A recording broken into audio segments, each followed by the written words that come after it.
সময়টা কিভাবে ফুরিয়ে গেল।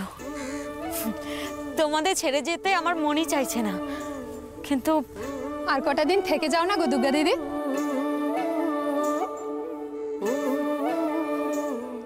আমার যে অনেক কাজ আছে গো। জানি গো জানি, আমাদের এখানে পড়ে থাকলে তোমার চলবে না, কিন্তু আমাদেরও তো মানুষের যে তোমাকে দরকার। কিন্তু আর কটা দিন যদি। তোমাদের কি মনে হয় আমি আর আসবো না এখানে? সত্যি আসবে? এবার তো তোমরা নিজে থেকে আমাকে এখানে নিয়ে এসেছো, এর পরের বার আমি নিজে আসব। সত্যি কথা বলতে শুধু তোমাদের এই গ্রাম নয়, আমার তোমাদেরকেও খুব ভালো লেগেছে। আমার মনেই হয়নি এই বন তুলসী গ্রাম আমার নিজের গ্রাম নয়। খুব অল্প সময়ের মধ্যে আমি অনেক কিছু নিয়ে যাচ্ছি, ভাবতে পারিনি এই খারাপ সময়ে আমি এত সুখ এত আনন্দ নিয়ে যাচ্ছি। তুমি খুব ভালো গো দুর্গা দিদি, আমরা সবাই তোমার মতো হতে চাই। হ্যাঁ গো দিদি, ছোটরা তো আজ সবাই তোমার মতো হতে চায়, আর বড়গুলো সব তোমার কথা শুনে শুনে ঠ্যাঙানো শিখেছে। এই রে, এটা হলে তো সর্বনাশ। সর্বনাশই তো হচ্ছিল।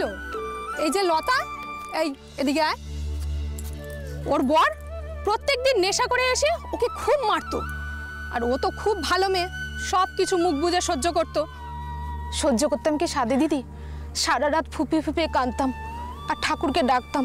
তারপর সবার মুখে যখন তোমার কথা শুনলাম, তখন মনে হলো একটা মেয়ে পুরো সমাজের বিরুদ্ধে লড়াই করতে পারে, অন্যায়ের প্রতিবাদ করতে পারে, আর আমি আমার ছেলে মেয়ের মঙ্গলের জন্য একটা মাতাল স্বামীর সাথে লড়াই করতে পারবো না? জানো দিদি, আমি একটা সময় ওকে খুব ভয় পেতাম, মনে হতো একটা জন্তুর সাথে বাস করছি।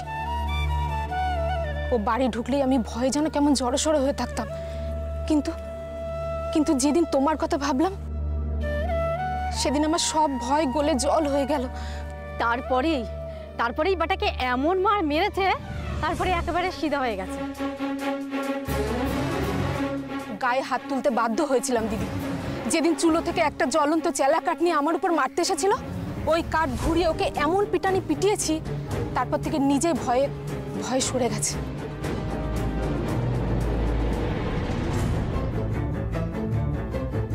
দাদা, বন তুলসী গ্রামটা কোন দিকে? এই রাস্তাটা তো? হ্যাঁ, এই কিছুটা আগেই একটা মোড় পড়বে, তারপরেই বাঁ দিকে। বাহ, বাঁ দিকটাই হচ্ছে অপায়। চল।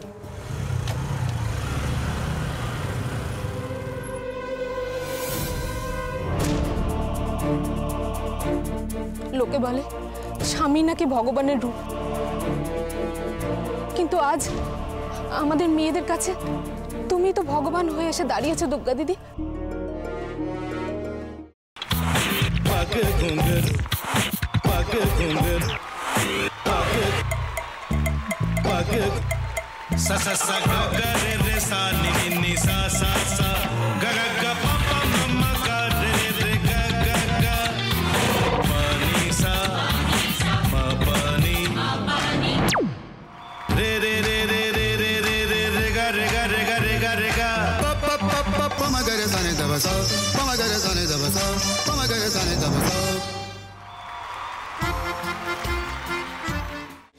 ভাতের সঙ্গেই খায়। তোমার ইলিশ মাছ অ্যাকচুয়ালি ভাতের সাথেই ভালো লাগে। এইবার আরেকটু জল লাগবে। হ্যাঁ, সর্ষে বাটা দিলে তো। তুমি বাজার করেছো কখনো? বাজার করেছি কখনো না, বাজারটা আমিই করি। কোথায় বাজার করো? আমাদের, হ্যাঁ, আমি বেলঘড়িয়া, মানে আমি খুব খাদ্য রসিক, সত্যি বড়। হ্যাঁ, মানে ধরো শনি রোববার হলেই আমার মনটা চুপচুপ করে। হ্যাঁ, দেখো ঠিক হচ্ছে কিনা, তারপর বলো। তোমার যাই এখানে ওখানে খেতে रेस्टोरेंट है। ठाकुर जी मुझे बचाइए, अब तो जानते हैं कि ठाकुर के सामने कोई झूठा बात नहीं बोलता। हमने चोरी नहीं किया। সত্যি তো, ঠাকুরের সামনে তো কেউই মিথ্যা কথা বলে না। তাহলে রামকিনান দাদা সত্যি বলছে? তাহলে পালাটা কে চুরি করলো? বোনকে চুরি করলো? সত্যিটা জানি কি করে?